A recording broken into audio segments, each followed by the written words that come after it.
but twice actually in our Torah portion. This Torah portion is Ki Tissa. And what I am speaking about is little cracks in the world, little splits, little places to let the light shine through. And what I need from all of you of all ages, are you all ready? Everyone put your hands up like this, okay? And then you've got to do this. Oh. Okay? So this is good practice. Look at Alex, you're rocking that. Okay, we're doing pretty well down here. Okay, you can now relax your fingers. You can wiggle your fingers. And so, what is this? Okay, wait. What was the first answer? The Vulcan thing. Yeah. Okay, so, who is that? I thought you said Spock. I did. I said Spock. I got both Spock. answers there. So this is the way the Kohanim, the priests of ancient Israel, would hold their hands when blessing the people of Israel. Okay? It's patience.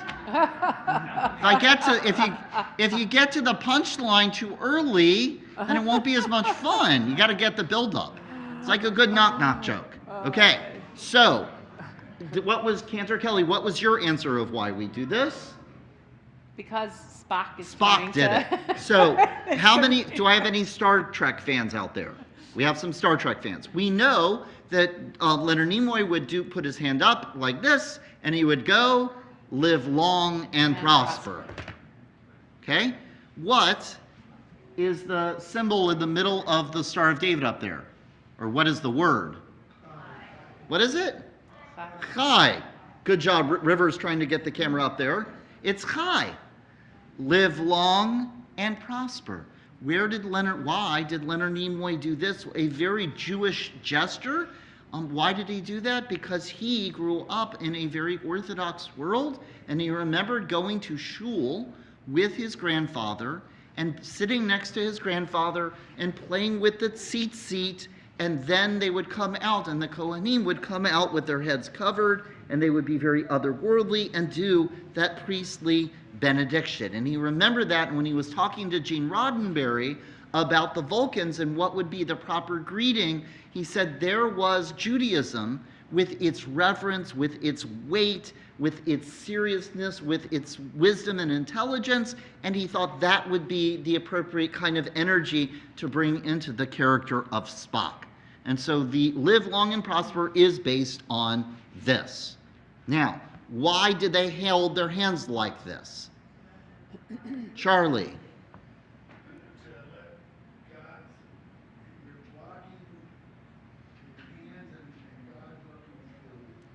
So these are the cracks that we create to let God shine through, that God peeks through.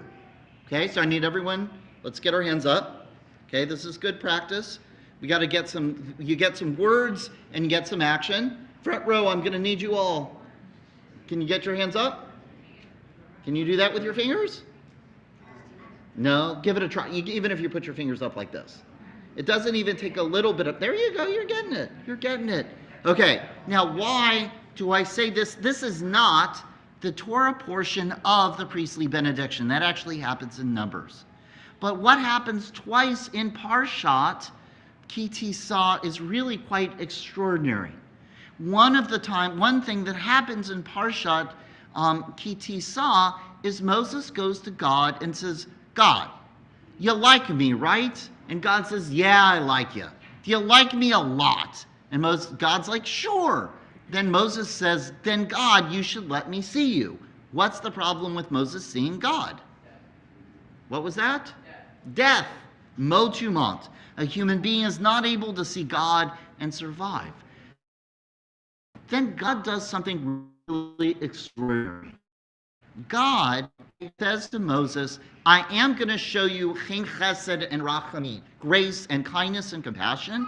I'm going to put you in a little sliver of a rock, a little cleft of a rock. I'm going to put my hand over you, and as I pass by, I will protect you from seeing me directly, but then you will be able to peek through the cracks.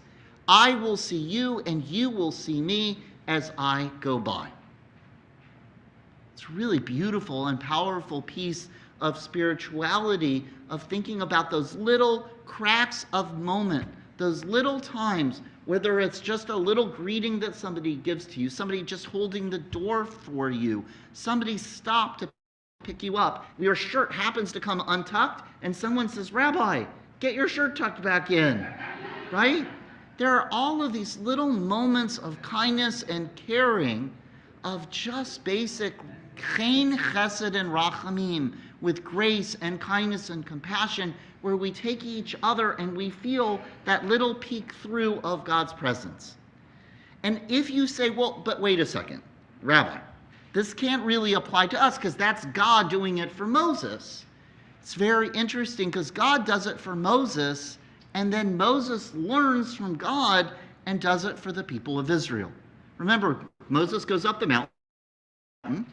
He receives the 10 Commandments. He brings them down to the people. He stands in front of the people, and what did the people say to Moses? What was happening to Moses?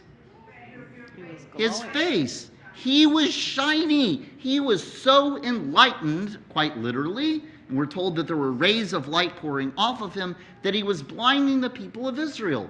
And so what did God do when God said, "You can't look at me, Moses, without dying"? What did Moses learn from God shielding Moses in that cleft of rock? He veiled. He put a cover over his face just to create that little bit of separation between him and the people of Israel, so that he was able to stand before God, he was able to stand before the people of Israel. And so as we are here on this Shabbat, as I ask you to think about your hands being in this position, or when you see someone put their hands in this position, it's not because that's good hand exercise. It's to remind us of these two moments. It's to remind us of these moments where we are going to see separation in our world, boundaries and barriers of seeing people panim el panim, face to face, but for us to make those efforts. Make the efforts between ourselves and other humans, but also to make that effort, like Moses, between Moses and God, to look for those cracks, to create those cracks, to make those spaces, even as we shield ourselves and protect ourselves from all that goes on in our world, but to look for those spaces where we can let our light shine through, or we can be conscious of the light of God's light and the light of grace and kindness of other people.